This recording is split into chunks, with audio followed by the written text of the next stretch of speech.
నతిభిర్నుతిభిస్త్వమీశ పూజా విధిభిర్ధ్యాన సమాధిభిర్న తుష్టః ధనుషా ముసలేన చ ఆశ్మభిర్వా వదతే ప్రీతికరం తథా కరోమి. ఈశ్వర, నీవు నమస్కారముల చేత, స్తోత్రముల చేత, పూజా విధానముల చేత, ధ్యాన సమాధుల చేత తృప్తి చెందక వింటి దెబ్బలు, రోకటిపోట్లు, రాళ్ల రుబ్బుడు మొదలగు వాటికి ఇష్టపడుతున్నావని పురాణముల ద్వారా విన్నాను.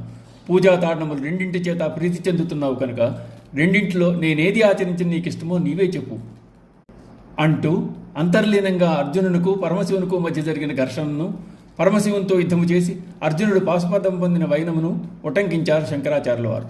ఏది ఏమైనా నీవు నా ఇళ్ల ప్రసన్నుడు కావడమే ప్రధానమని శివునికి తెలియజేశారు. ఏ సందర్భంలో పార్థుడు శివుని ఎదిరించాడు, శివుని అనుగ్రహాన్ని ఎలా పొందగలిగాడు అన్నది చెప్పుకోవడం సందర్భోచితం, ముదావహం కూడా. పాండవుల అరణ్యవాస సమయంలో భీముడు, ద్రౌపది ధర్మరాజును కౌరవులతో యుద్ధానికి ప్రేరేపిస్తారు. భీష్మ, ద్రోణ, కృపాచార్యులు ఉన్నంత వరకు దుర్యోధను నిర్జించడం కష్టమనే అభిప్రాయంతో ధర్మరాజు కలత చెంది ఉన్నాడు. ఆ సమయంలో వేదవ్యాస మహర్షి పాండవుల వద్దకు ఏతించి అర్జునుడికి మంత్రోపదేశం చేశారు. ఆ మంత్రమహిమ చేత దేవేంద్రాదులే కాకుండా సాక్షాత్ ఈశ్వరుని అనుగ్రహం కూడా లభిస్తుందని చెప్పి కిరీటిని ఆ మంత్రం జపిస్తూ తపస్సు చేయమని సూచించారు. అర్జునుడు ఇంద్రకీలాద్రిపై తపస్సు ప్రారంభించాడు. ఆటవికుల రూపంలో ఉమాదేవి ప్రమథగణాలతో వెంటరాగా శివుడు అర్జునుని పరీక్షింపదలిచి కిరాతుని రూపం ధరించి బయలుదేరాడు. శివుని ఆజ్ఞపై మూకాసురుడు శూకర రూపం ధరించి తపస్సులో ఉన్న అర్జునునిపైకి లంఘించాడు. కిరాతాధిపతి రూపంలో ఉన్న శివుడు వారిస్తున్నా వినకుండా అర్జునుడు మృగం మీదకి బాణాలు ప్రయోగించాడు. కిరాతుని వేషంలో ఉన్న శివుడు కూడా శూకరంపై బాణాలు విడిచాడు. మృగం కోసం వారిద్దరి మధ్య విలుయుద్ధం తీవ్రంగా సాగింది. గాంధీవి చేతిలో ఉన్న ధనుసు అదృశ్యమైంది. చెంతనున్న ఖడ్గం ముక్కలైంది. అర్జునుడు హతాశుడై అక్కడ ఉన్న గండశిలలను, చేతికందిన వృక్షాలను పెళ్లగించి కిరాతునిపై విసిరాడు. అవి కూడా శివుని ఏమీ చేయలేకపోయాయి. అతడిలో లీనమైపోయాయి. చివరకు అర్జునుడు ముష్టిఘాతాలతో బాహుయుద్ధానికి దిగాడు.